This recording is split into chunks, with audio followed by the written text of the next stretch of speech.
Welcome back to Dark Corners Streaming.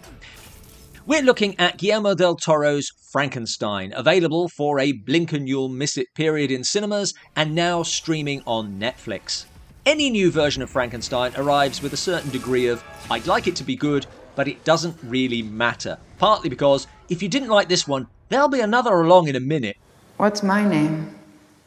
And partly because if you don't like this one, there are quite literally 100 others, and they are different enough that they can all coexist without treading on each other's toes and without people yelling at each other over which is best, you would think. Mark Kermode said in his review, there is no definitive version of Frankenstein.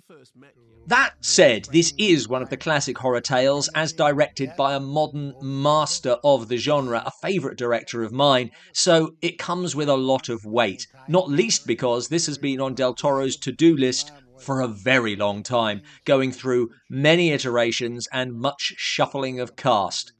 It has arrived to predictably divisive responses because a story that has been so pulled about in popular culture is never going to please everyone and would pull itself to pieces if it tried. So, my opinion is, even more than usual, just my opinion.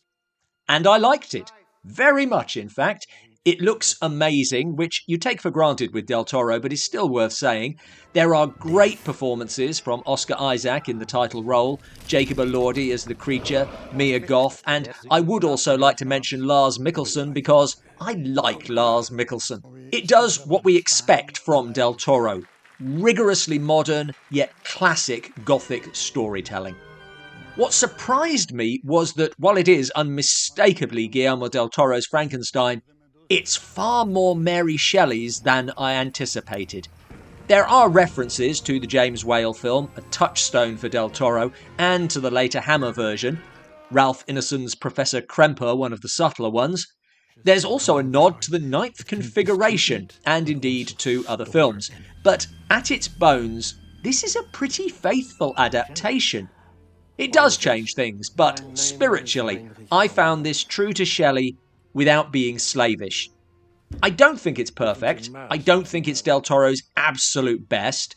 I do have reservations, some of which I won't talk about because I want to keep this spoiler-free.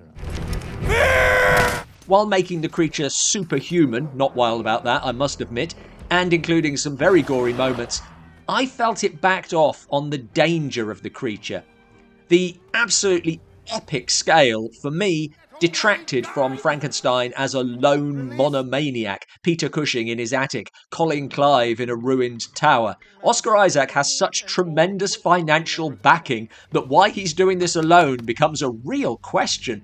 And to be honest, I didn't see the point of Christoph Waltz's Money Man. It sometimes feels as if the film is striving to meet its budget rather than just using it. Also, and having praised its faith to its source, I wonder if it's a little too respectful. This is precision filmmaking of the highest class, but its moments of passion are relatively few. It gets nothing wrong, ticking the boxes for film nerds, gore fiends, and ordinary filmgoers, but takes very few risks. All of which is me nitpicking, because with this being such a familiar story, every horror fan is going to have their own ideas, but what counts in the end is I enjoyed it. It's a 2.5-hour film that is at its heart a character piece, and I never found it dragging. It is intelligent, heartfelt, horrifying, and devastating. And if I found it a little polite and measured, I also found it very entertaining and, most importantly for a Frankenstein adaptation, profoundly human.